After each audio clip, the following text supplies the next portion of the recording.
Senior صحافی اور تجزیہ نگار جاوید چودھری کے مطابق آج سے 100 سال پہلے یورپ بھی اسی صورتحال کا شکار تھا جس سے آج کل ہم گزر رہے ہیں۔ یہ لوگ معاشرتی گھٹن کی وجہ سے 2 بڑی جنگوں تک چلے گئے اور ان جنگوں میں 10 کروڑ لوگ مارے گئے، مگر ان 2 جنگوں کے بعد یورپ نے وہ کام شروع کیا میں جس کی طرف آپ کی توجہ مبذول کروانا چاہتا ہوں۔ یورپ کے سماجی ماہرین نے اندازہ لگایا چھٹیاں اور سیاحت 2 ایسی سرگرمیاں ہیں جو انسان کے تنے ہوئے اعصاب کو نارمل کر دیتی ہیں۔ ہم اگر لوگوں کو چھٹیاں گزارنے کا موقع دیں تو اس سے معاشرے میں امن ہو جائے گا، لہٰذا یورپ نے ہفتے میں 2.5 چھٹی کر دی۔ یہ لوگ جمعہ کی سپہر کام سے فارغ ہوتے ہیں اور سوموار کے دن دوبارہ کام پر آتے ہیں۔ یورپ میں جولائی کے مہینے میں عوام 1 مہینہ چھٹیاں بھی کرتی ہے۔ یہ نسخہ کارگر ثابت ہوا اور وہ یورپ جو 1945 تک ایک دوسرے کا جانی دشمن تھا، اس میں امن قائم ہو گیا۔ یورپ میں لوگ جمعہ اور ہفتہ کی شام ویکینڈ مانتے ہیں اور یہ کلب جاتے ہیں، ریستوران میں کھانا کھاتے ہیں اور سپورٹس کرتے ہیں۔ یہ اتوار کے دن لیٹ جاگتے ہیں، گھر کے کام کرتے ہیں، کپڑے دھوتے ہیں، گھروں کی صفائیاں کرتے ہیں، سوئمنگ پول میں تیرنے کے لیے جاتے ہیں اور گھروں کے لان اور گملے صاف کرتے ہیں۔ یہ ہر سال جولائی کے مہینے میں پورے خاندان کے ساتھ چھٹیاں گزارتے ہیں۔ یہ جولائی شروع ہوتے ہی دور دراز کے سفروں کے لیے نکل جاتے ہیں۔ یہ عموماً پہاڑوں میں چلے جاتے ہیں، گرم سیلوں پر ڈیرے ڈال لیتے ہیں یا پھر تاریخی شہروں اور ملکوں کا رخ کرتے ہیں۔ یہ پورا مہینہ موبائل فون استعمال نہیں کرتے، یہ ای میل کا جواب تک نہیں دیتے۔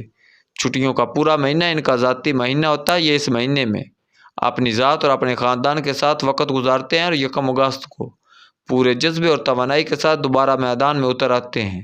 ان چھٹیوں کے 2 فائدے ہوتے ہیں، لوگ بھی فریش ہو جاتے ہیں اور نئی معاشی سرگرمیاں بھی جنم لیتی ہیں۔ یورپ میں جولائی کے مہینے میں 15 کروڑ لوگ چھٹیاں گزارنے کے لیے اپنے گھروں، قصبوں اور شہروں سے نکلتے ہیں۔ یہ عارضی نقل مکانی $200 ارب کی نئی معاشی سرگرمیوں کو جنم دیتی ہے۔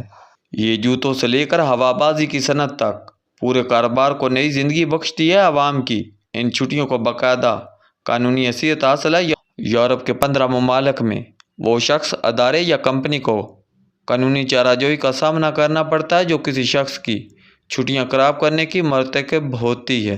ناروے میں اگر کوئی ملازم یہ شکایت کر دے میرے فلاں باس کی وجہ سے میری چھٹیاں خراب ہو گئی تو عدالت باس کو جیل بھجوا دیتی ہے۔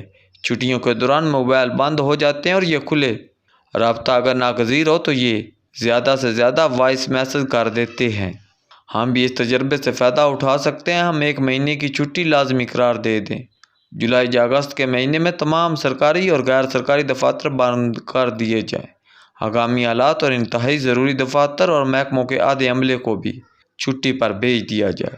ان لوگوں کو پابند بنایا جائے۔ یہ لوگ چھٹیوں کا مہینہ اپنے شہر میں نہیں گزاریں گے، یہ کسی گاؤں چلے جائیں، مگر یہ 1 مہینہ اس شہر میں نہیں رہیں گے۔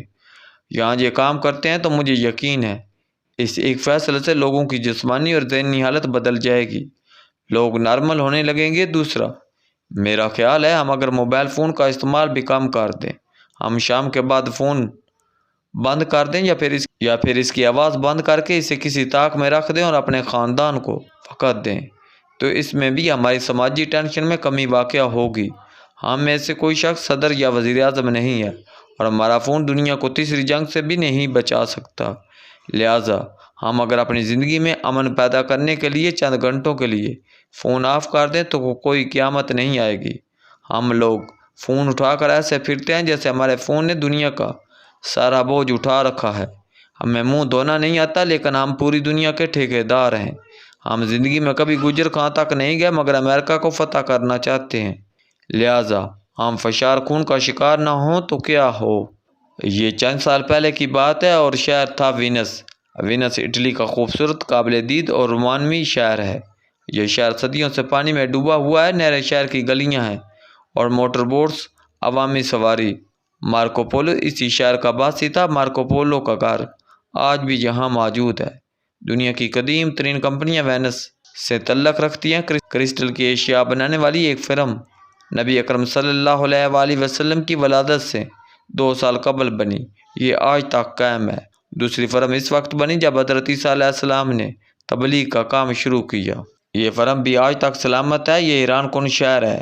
مجھے اس شہر میں 4 بار جانے کا اتفاق ہوا۔ میں چند سال قبل 2 دوستوں کے ساتھ وینس گیا ہم شام کے وقت ایک ریستوران میں چلے گئے۔ ہم نے وہاں جاتے ہی موبائل آن کیے اور انٹرنیٹ کے سگنل تلاش کرنے لگے۔ فیس بک، ایکس، ٹویٹر اور واٹس ایپ کی وجہ سے وائی فائی ہماری زندگی کا لازم جز بن چکا ہے۔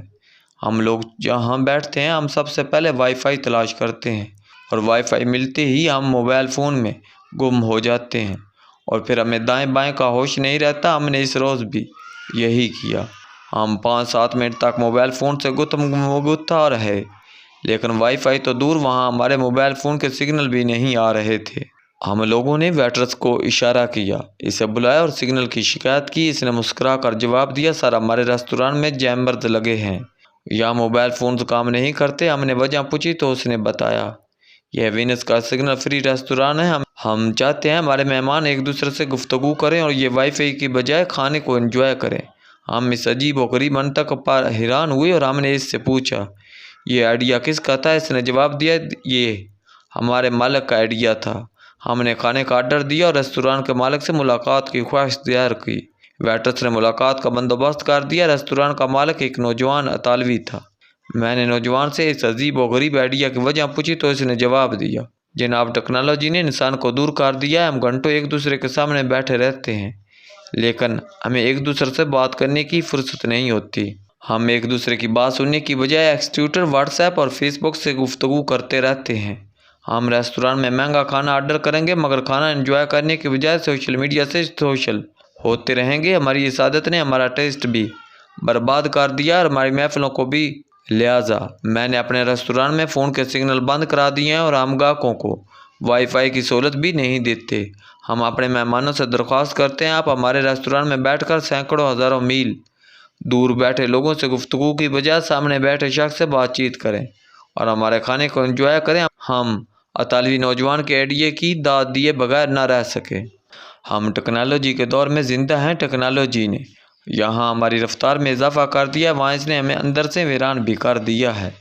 ہم بے چینی اور بے سکونی کا شکار ہو چکے ہیں۔ زندگی ہمارے لیے فشار خون، دباؤ، ٹینشن، انگزائٹی کے سوا کچھ نہیں رہی۔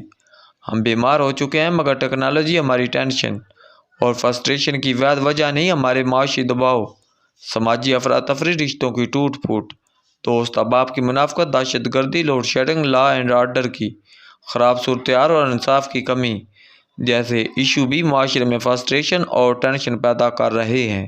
یہ تمام عناصر مل کر ہماری خوشی کو نگل گئے ہیں اور ہم پاگل پن کی ابتدائی سٹیج پر آ گئے ہیں۔